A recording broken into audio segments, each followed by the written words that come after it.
ಇಂದು ನಾವು PFMS ಮೂಲಕ bank ಅಕೌಂಟಿಗೆ ಯಾವ ಮೊಬೈಲ್ ನಂಬರ್ ಲಿಂಕ್ ಇದೆ ಅನ್ನೋದನ್ನು ತಿಳ್ಕೊಳ್ಳೋಣ. ನೀವಿನ್ನೂ ನಮ್ಮ ಚಾನಲನ್ನು ಸಬ್ಸ್ಕ್ರೈಬ್ ಮಾಡಿಲ್ಲ ಅಂದರೆ ಈಗಲೇ ಮಾಡಿಕೊಳ್ಳಿ ಹಾಗೂ ಬೆಲ್ ಬಟನ್ನ ಒತ್ತಿ.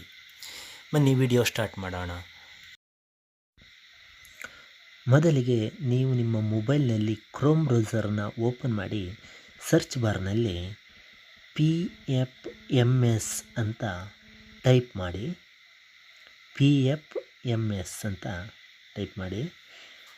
ಸೊ ಟೈಪ್ ಮಾಡಿ ಸರ್ಚ್ಗೆ ಓಕೆ ಕೊಡಿ. ಇಲ್ಲಿ ಮೊದಲನೇ ಆಪ್ಷನ್ ಮೇಲೆ ನೀವು ಕ್ಲಿಕ್ ಮಾಡಿ. ಇನ್ನೊಂದು ನೀವು ಊಹಿಸಬೇಕಾಗಿರೋದೇನೆಂದರೆ, ಮೇಲ್ಗಡೆ ಸರ್ಚ್ ಬಾರ್ನಲ್ಲಿ HTTPS ಅಂತ ಹಸಿರು ಮಾರ್ಕ್ನಲ್ಲಿದೆ.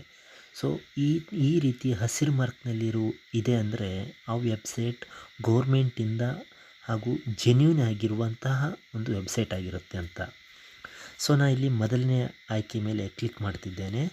ಕ್ಲಿಕ್ ಮಾಡಿದ ನಂತರ ಈ ರೀತಿ ಒಂದು ವೆಬ್ ಪೇಜ್ ಓಪನ್ ಆಗುತ್ತೆ.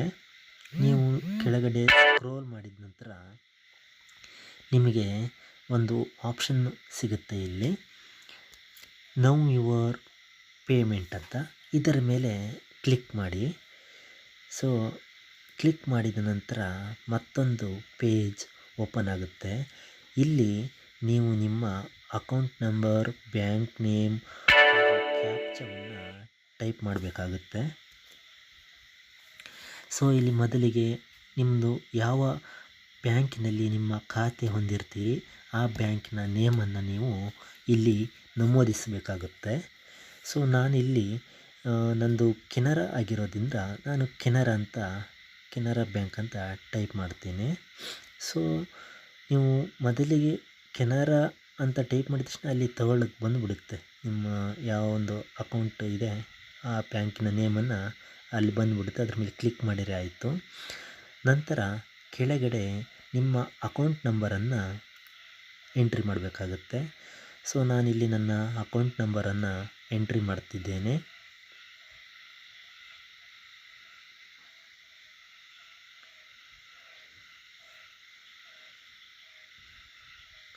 ಇದಾದ ನಂತರ ಮತ್ತೆ ಕೆಳಗಡೆ ಕನ್ಫರ್ಮ್ ಯುವರ್ ಅಕೌಂಟ್ ನಂಬರ್ ಅಂತ ಇದೆ. ಸೊ ಮತ್ತೆ ಇನ್ನೊಂದು ಸಲ ನನ್ನ ಅಕೌಂಟ್ ನಂಬರನ್ನು ಎಂಟ್ರಿ ಮಾಡ್ತಾ ಇದ್ದೇನೆ.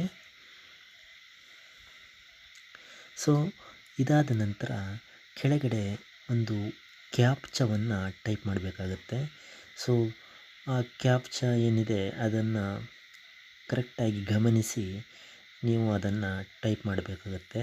ಇನ್ನೊಂದು, ನೀವು ಇಂತಹ ವೆಬ್ಸೈಟ್ಗಳಲ್ಲಿ 3ರಿಂದ 5 ಟೈಮ್ಸ್ ಇದನ್ನು ಕ್ಯಾಪ್ಚಾವನ್ನು ರಾಂಗ್ ಹೊಡಿತಾ ಇದ್ದರೆ ಆಟೋಮೆಟಿಕ್ಕಾಗಿ ವೆಬ್ಸೈಟ್ಗಳು ಬ್ಲಾಕ್ ಆಗೋ ಚಾನ್ಸ್ ಇರುತ್ತೆ. ಆವಾಗ ನೀವು ಈ ವೆಬ್ಸೈಟನ್ನು 24 ಗಂಟೆಗಳ ಕಾಲ ಓಪನ್ ಮಾಡೋಕ್ಕಾಗಲ್ಲ. ಮತ್ತು ನೀವು 2 ಡೇಸ್ ಇಲ್ಲ 1 ಡೇಸ್ ಬಿಟ್ಟು ಮತ್ತೆ ನೀವು ಓಪನ್ ಮಾಡಿ ನೋಡಬೇಕಾಗುತ್ತೆ. ಸೊ ಹೊಡೆಯಬೇಕಾದ್ರೆ ಆದಷ್ಟು ಗಮನಿಸಿ ಕರೆಕ್ಟಾಗಿರೋದನ್ನೇ ಟೈಪ್ ಮಾಡಿ. ಇನ್ನೊಂದು, ನಿಮಗೆ ಇಲ್ಲಿ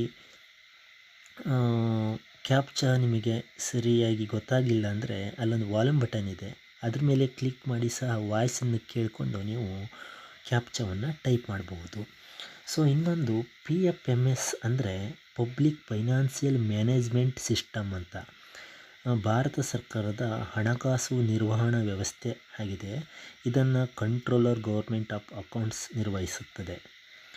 ಇನ್ನೊಂದು, PFMS ಅಂದರೆ ಸರ್ಕಾರದ ವಿವಿಧ ಯೋಜನೆಗಳ ಹಣವನ್ನು ನೇರವಾಗಿ ಫಲಾನುಭವಿಗಳ ಬ್ಯಾಂಕ್ ಖಾತೆಗೆ ಜಮಾ ಮಾಡಲಾಗುತ್ತೆ, ಅಂದರೆ DBT ಮುಖಾಂತರ.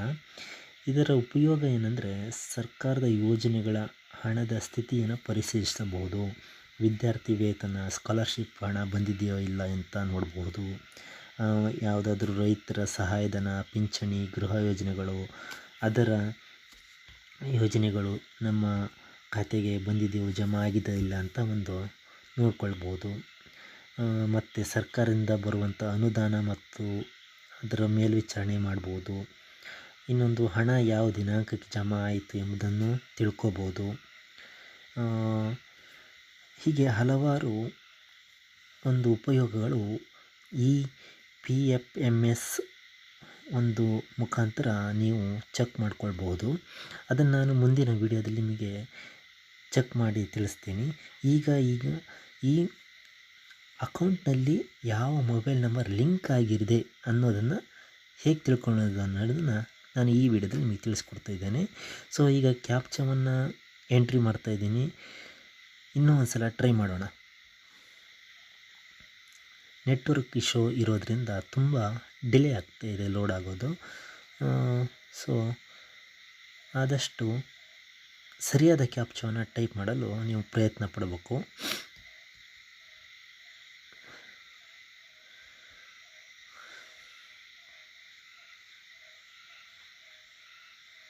ಸೊ ಲೋಡ್ ಆಗ್ತಾಯಿದೆ. ಸೊ ಇನ್ನೂ ಒನ್ ಟೈಮ್ ಕ್ಯಾಪ್ಚಾವನ್ನು ಟೈಪ್ ಮಾಡಿ ನೋಡೋಣ. ಯಾಕಂದರೆ ಮತ್ತೆ ರಾಂಗ್ ಆಯ್ತು ಅಂದರೆ ವೆಬ್ಸೈಟ್ 2 ಡೇಸ್ ಓಪನ್ ಆಗೋದು ಕಷ್ಟ. ಆದಷ್ಟು ನೀವು ರೀಸೆಟ್ ಹೊಡ್ಕೊಂಡು ಇನ್ನೊಂದು ಸಲ ಅಕೌಂಟ್ ನಂಬರ್ನ ಎಂಟ್ರಿ ಮಾಡಿ ಕ್ಯಾಪ್ಚಾ ಟೈಪ್ ಮಾಡೋದು ಉತ್ತಮ. ಸೊ ನಾನೀಗ ಕ್ಯಾಪ್ಚಾವನ್ನು ಟೈಪ್ ಮಾಡ್ತಾ ಇದ್ದೇನೆ.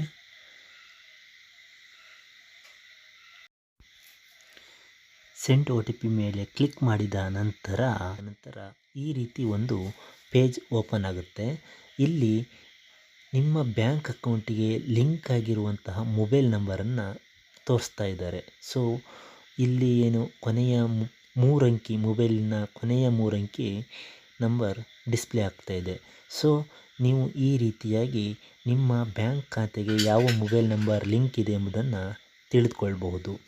ಸೊ ಈ ವಿಡಿಯೋ ನಿಮಗೆ ಇಷ್ಟ ಆಗಿದ್ದರೆ ಲೈಕ್ ಮಾಡಿ, ಶೇರ್ ಮಾಡಿ ಹಾಗೂ ಸಬ್ಸ್ಕ್ರೈಬ್ ಮಾಡಿ. ಧನ್ಯವಾದಗಳು.